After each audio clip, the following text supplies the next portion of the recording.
Here's what I'm observing on the radio. This is how the interference is actually manifesting itself. So you'll hear kind of the growling background noise there. You would expect a certain amount of static on the HF bands. However, take a look at the actual signal strength of this noise. So S9 is considered a strong signal.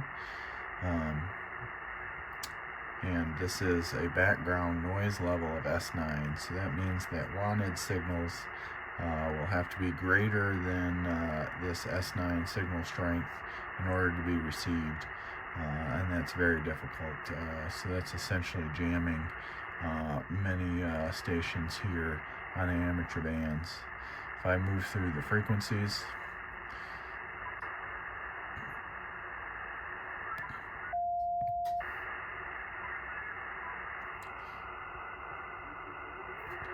you see essentially the same behavior here about S9.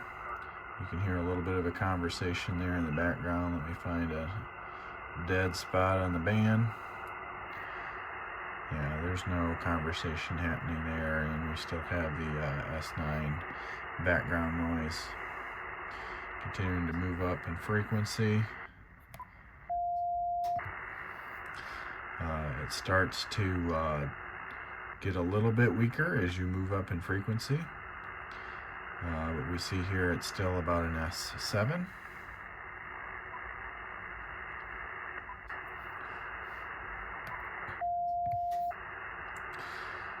At about 10 megahertz here, it drops down to about an S5.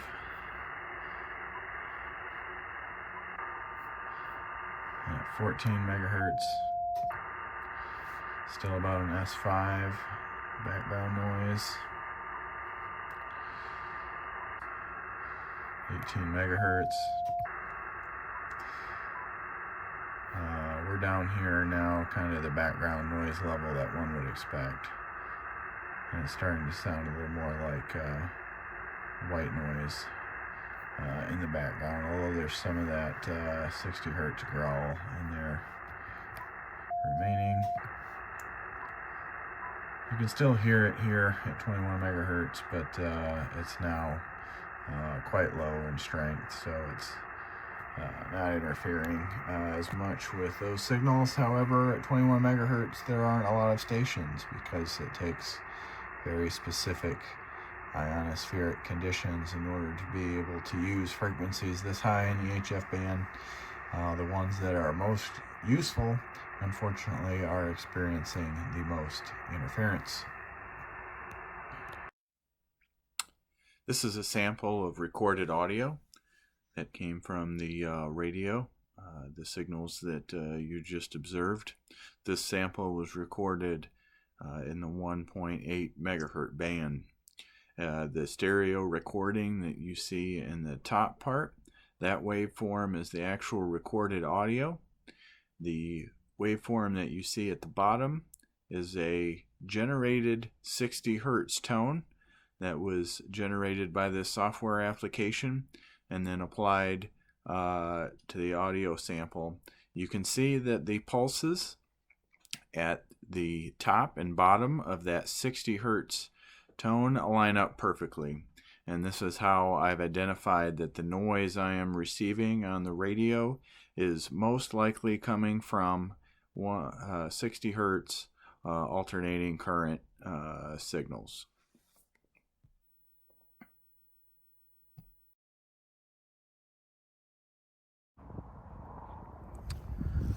Okay, we'll call this location number 1. There are 2 poles here. One of these, or perhaps both, is certainly a cause of some interference. Let me turn on the radio and demonstrate.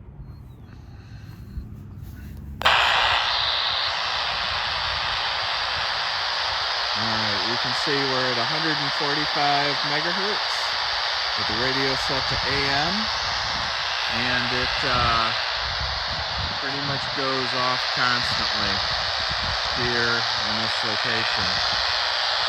Hard to isolate, but it does seem to fade a little bit as I move away from the first pole. I've turned the squelch on, and it will break the squelch on the radio when I'm standing over here. So this is probably the suspect pole, but it's probably worth checking out both of them. Okay, again, I'll call this location number 1. If I find any more suspect locations, I'll number them accordingly. Thanks.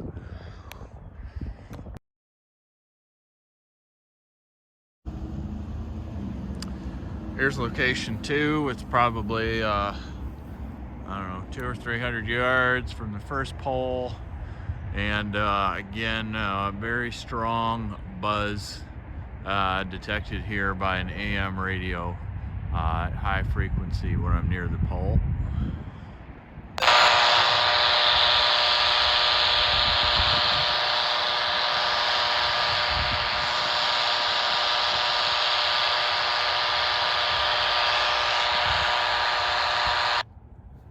It's not as pronounced here as it was at location 1. However, it is definitely detectable when you're near the pole. It could be conducted by the lines. That could be a cause of it, and a certain amount of buzz in near close proximity to these 60 hertz lines is to be expected on an AM radio. But the intensity of it there may mean that this pole is suspect as well. Again, this is location number 2.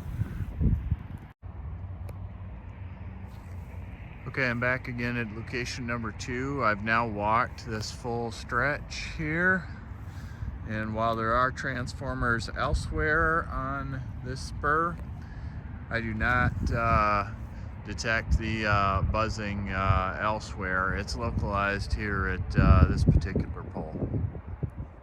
So this is definitely a suspect location.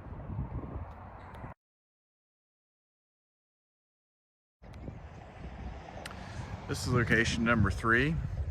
It's difficult to fully isolate which pole this is, but I can tell it's somewhere along this row.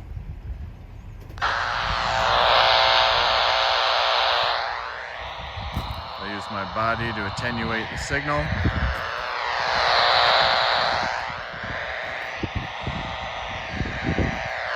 Tell that the problem is definitely a strong source of interference in that direction. Alright, I recognize that there are some cell phone transmission towers here in the background, and just to illustrate that those are not a likely source of interference, I'm standing behind this metal building here. And we've got significant attenuation of the buzzing signal. If I walk to where it's exposed,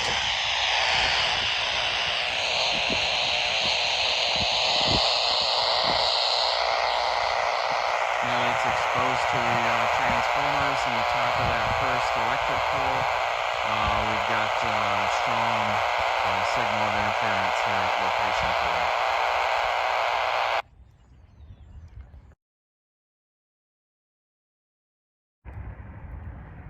Okay, we'll call this location 4. This pole actually has some identifying markings on it. Might make it a little easier to find.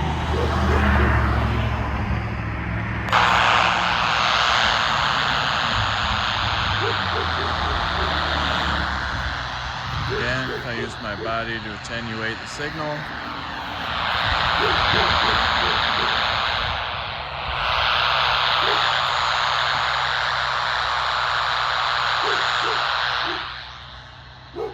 you can identify this pole as the probable culprit.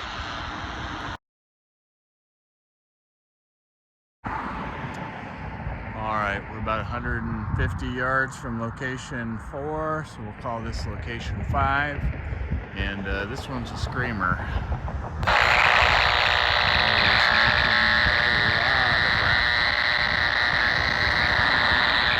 Very strong.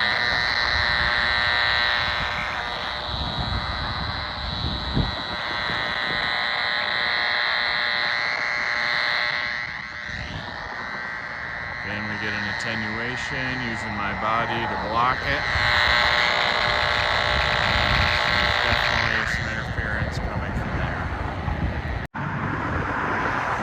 Alright, I just wanted to show that I'm not going from transformer to transformer and complaining that they're obnoxious. Here's a transformer.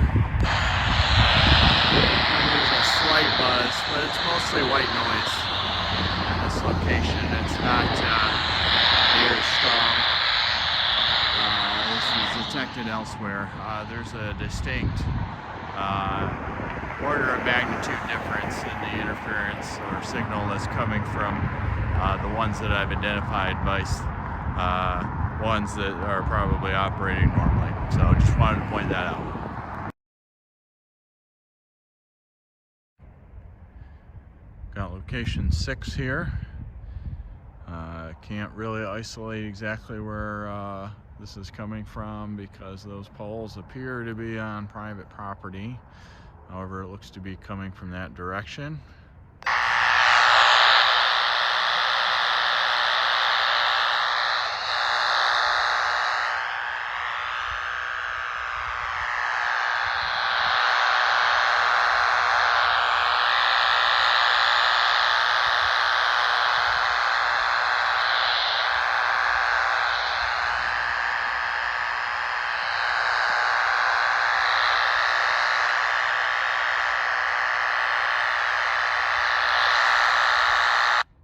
Again, it could be coming from right here, I'm not sure. But it's definitely close here, and it fades as we move down the street in that direction. There are the high voltage lines over there, but I just drove directly underneath those, and I get a little bit of noise, but not much. So it's something here in this stretch of poles here at location 6.